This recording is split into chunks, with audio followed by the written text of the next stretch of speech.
ఏమండి, ఎవరండి మీరు? బయటికి రండి. ఎవరిని చూస్తే తప్పుగా అనుకుంటారు. ఏ ఇక్కడి నుంచి చూసేప్పుడు, పళ్ళికి నుంచెప్పుడు, చెయ్యి ఊపెప్పుడు ఎవరు తప్పుగా అనుకోరా? ఆ అమ్మాయికి చెయ్యి ఊపితే మీకేంటండి? ఏయ్, ఆ అమ్మాయిని నేనే. నువ్వు కాదే, ఆ అమ్మాయికి జుట్టు బాగా పొడుగ్గా ఉంటుంది. అవును, పొడుగ్గానే ఉంది. ఇక్కడి నుంచి చూస్తే మొహం తెలీదు, ఓకే. తల్లికి కూతురికి కూడా తేడా తెలీదా? అమ్మా, మా అమ్మని చూసి చేయుపుతున్నావంట. ఆమెతో చెప్పగలనా నువ్వు నేననుకుని చేయుపుతున్నావని? నేను 8:30కి బయలుదేరుతానంటే 8:15 నుంచి 8:30 వరకు ఇటువైపు వెయిట్ చేసి చూడొచ్చు, లేదా ఇటువైపు రోజు 8:15 నుంచి 8:30 వరకు వెయిట్ చేసి చూడొచ్చు. అలా కాకుండా ఇక్కడి నుంచి 6 నెలలుగా చేయుపుతున్నావు. నీకోటి తెలుసా, నువ్వు నన్ను చూడడం మొదలుపెట్టిన 4వ రోజే నేను నిన్ను చూశాను. ఇక్కడే నీ బిల్డింగ్ ముందర వెయిట్ చేసే. ఆ తర్వాత అప్పుడప్పుడు ఆ టీ కొట్లో నుంచి దమ్ము కొట్టేప్పుడు చూశాను. లేదండి, దమ్ము కొట్టే అలవాటు నాకు లేదండి. తెలుసు, ఆ కర్రోడు దమ్ము కొడతాడు, నువ్వు పాలు తాగుతావు కదా. అవునండి. వచ్చిన కోపానికి 2 ఇద్దామనే వచ్చాను. చూడటానికి మంచి అబ్బాయిలా ఉన్నావు, అందుకే తప్పించుకున్నావు. తర్వాత జీతం ఎంత? 9,000.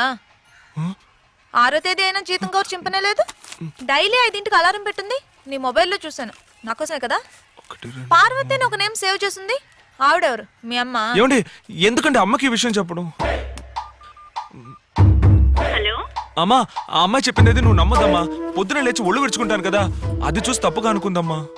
ఏ అమ్మాయి చెప్పింది నమ్మకూడదు? కల ఏమైనా వచ్చిందా? ఏమండి, మా అమ్మతో ఏం చెప్పారండి? నేనేం చెప్పలేదు, అంతా నువ్వే వాగేశావు. సరే మా అమ్మ, నాకు పని టైం అయింది, నేను సాయంత్రం ఫోన్ చేస్తానమ్మా. హలో, ఎవరన్నా చూస్తే తప్పుగా అనుకుంటారంటున్నావు. మీ అమ్మకి ఇంత భయపడుతున్నావు, కానీ డైలీ ఇక్కడి నుంచి చెయ్యి ఊపుతున్నావు, నేను వేసుకున్న కలర్లోనే డ్రెస్ వేస్తున్నావు. ఏంటి లవ్వా?